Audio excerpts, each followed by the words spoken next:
Hey hey hey, salut YouTube, comment allez-vous? Je suis vraiment désolée de ne pas avoir été active sur YouTube et sur mon compte Instagram de ma chaîne YouTube. Le lien sera en barre d'infos parce que j'ai pas eu le temps en fait depuis janvier de tourner des vidéos. D'ailleurs, si vous voulez aller voir ma dernière vidéo, elle sera dans le petit i. Et surtout parce que je n'ai pas eu d'idée de vidéo. D'ailleurs, si vous voulez voir des vidéos prochainement sur ma chaîne YouTube, n'hésitez pas à me dire ça en commentaire ou sur mon compte Instagram ChériHop. Et la deuxième chose que je voulais vous dire aussi, c'est j'espère vraiment que vous allez bien.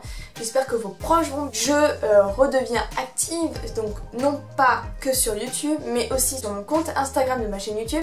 Je vais être présente sur YouTube. Il va y avoir plusieurs vidéos qui vont sortir dans ces prochains jours, prochaines semaines. Et aussi, n'hésitez pas à aller vous abonner à mon TikTok, mon compte TikTok, parce que je suis active sur TikTok. Et maintenant, on va commencer la vidéo. Alors, aujourd'hui, on se retrouve pour une vidéo mes 10 séries coup de cœur Netflix, catégorie surnaturel, fantastique, magie, etc. Je suis une vraie série addict. J'aime aussi les films, hein, mais je suis plus série que film. Et vous, est-ce que vous êtes plus série ou film, ou vous êtes les deux? Dites-moi ça en commentaire. Donc ça, c'est le volume 1. Dites-moi si vous en voulez un volume 2. Donc j'essaie de vous partager des séries pas trop connues. Donc j'ai 10 séries coup de cœur, mais pratiquement toutes les séries que j'ai regardées en fait sont mes séries coup de cœur. Donc c'est pas forcément des séries du préféré ou mon préféré, ou voilà, je les aime toutes autant. Donc la première série que je vais vous partager, je pense que vous l'avez déjà entendu sûrement, c'est les nouvelles aventures de Sabrina Spellman. Donc voilà, j'adore cette série vraiment.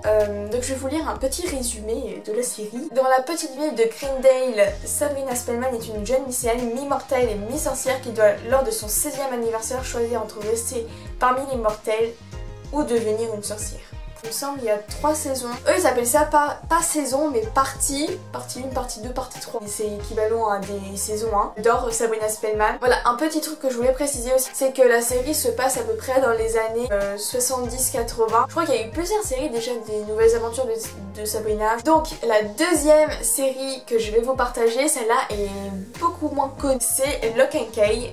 Donc alors c'est une série que j'ai beaucoup aimée, aussi dans l'univers de la magie. Après une tragédie familiale, la famille Locke, donc la mère Nina et ses 3 enfants, donc l'aîné Taylor, la seconde Kinsey et le petit dernier Buddy, vont emménager dans leur maison familiale qui s'appelle Key House. Et il va se passer des trucs vraiment très étranges. Donc je vous en dis pas plus. En fait la tragédie familiale c'est qu'en fait le père de la famille se fait tuer en fait, et du coup c'est pour ça qu'ils vont déménager et qu'ils vont dans la maison d'enfance de leur père, dans le Key House. Ils vont découvrir des petits secrets de famille. Donc la troisième série que je vais vous partager, mais c'est Shadowhunters. Donc celle-là c'est tiré du film The Mortal Instrument. L'adolescente Clary Fairchild, elle découvre le jour de ses 18 ans qu'elle descend d'une longue lignée d'hybrides d'humains-anges appelée Shadowhunters et rejoint un groupe de chasseurs de démons pour sauver sa mère kidnappée et trouver sa place dans ce monde caché. Franchement, cette série, elle est très bien. Donc, il y a des sorciers, des loups-garous, des anges, des démons, des vampires, etc.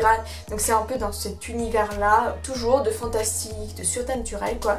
La 4e série que je vous conseille d'aller voir, c'est The Order. Pour venger la mort de sa mère, l'étudiant Jack Morton rejoint un ordre secret et découvre un monde de magie, de monstres et d'intrigues. Dans ce chaos, une guerre fait rage entre les loups-garous et les pratiquants de la magie noire. C'est plus axé sur les sorcières et les loups-garous qui se font un peu la guéguette. Vraiment, allez voir la série parce que franchement, elle est vraiment bien. La 5e série, c'est Chambers. Donc c'est axé sur des phénomènes paranormaux en fait, un peu de magie. Après une transplantation cardiaque, une adolescente est hantée par d'étranges visions. La jeune femme découvre alors peu à peu les mystérieuses circonstances qui ont mené à la mort de la donneuse du cœur qui lui a sauvé la vie. L'intrigue est superbe. J'avoue que la fin est un peu what the fuck. En fait elle découvre un peu qui était la donneuse, enfin qui était sa donneuse de son cœur, en fait de son nouveau cœur. Et en fait il va se passer plein de choses bizarres. Donc j'ai adoré cette série franchement. La 6e série c'est The Society. Donc en fait c'est un groupe d'adolescents qui devaient faire un soi-disant camping ou hors de la ville quoi. Et en fait ils sont dans le car et tout, et au bout de je sais pas une journée de route de car, apparemment le mec du car dit qu'il faut qu'il retourne à la ville parce qu'il y a un problème de météo, je sais plus trop quoi je crois.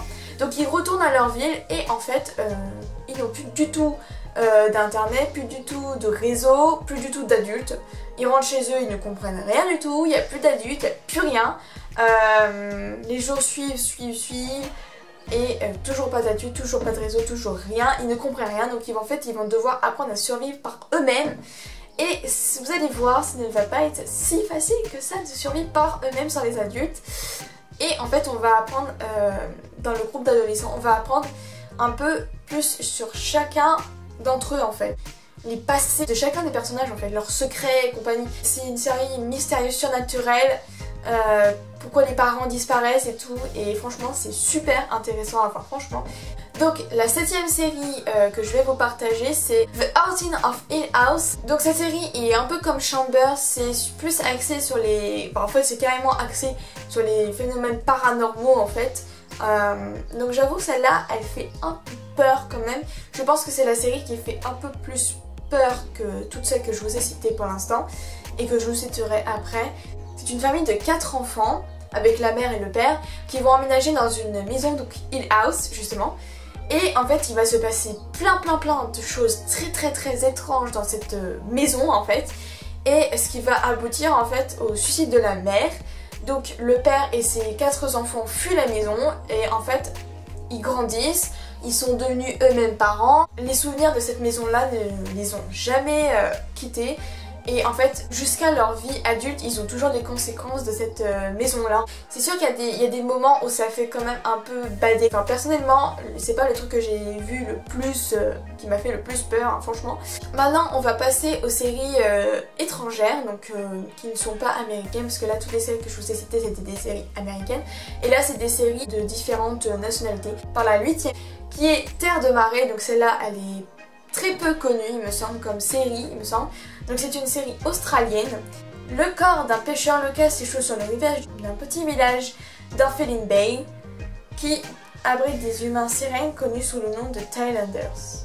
Donc voilà, là c'est toujours pareil, c'est toujours avec des sirènes, des trucs mystères qui se passent, etc., etc. Donc elle est très peu connue, mais franchement j'ai beaucoup aimé. La 9ème série que je vous présente, c'est une série française et Zone Blanche. Donc je sais pas si vous avez entendu parler, mais je sais qu'elle est passée à la télé. Villefranche est une petite ville isolée, au cœur d'une forêt gigantesque. Le major Lorraine Weiss s'enfonce toujours plus loin parmi les arbres pour percer leurs secrets, notamment celui de son propre enlèvement 20 ans plus tôt. Donc Villefranche, il se passe des disparitions mystérieuses, des trucs très mystérieux. Franchement, j'ai adoré. Franchement, je vous la conseille. J'ai vraiment adoré. Donc la 10ème série que je vous propose, la dernière de ce top 10, c'est Luna Vera. Donc c'est une série italienne. Dans l'Italie du XVIIe siècle, certaines femmes sont accusées d'être des sorcières et de pratiquer la magie noire. Une jeune sage-femme doit choisir entre son destin et un amour damné par la mauvaise fortune. C'est une série italienne qui se passe au XVIIe siècle où ça parle de sorcières, de femmes qui sont sorcières. L'univers de la série elle-même est vraiment super. La vidéo est terminée.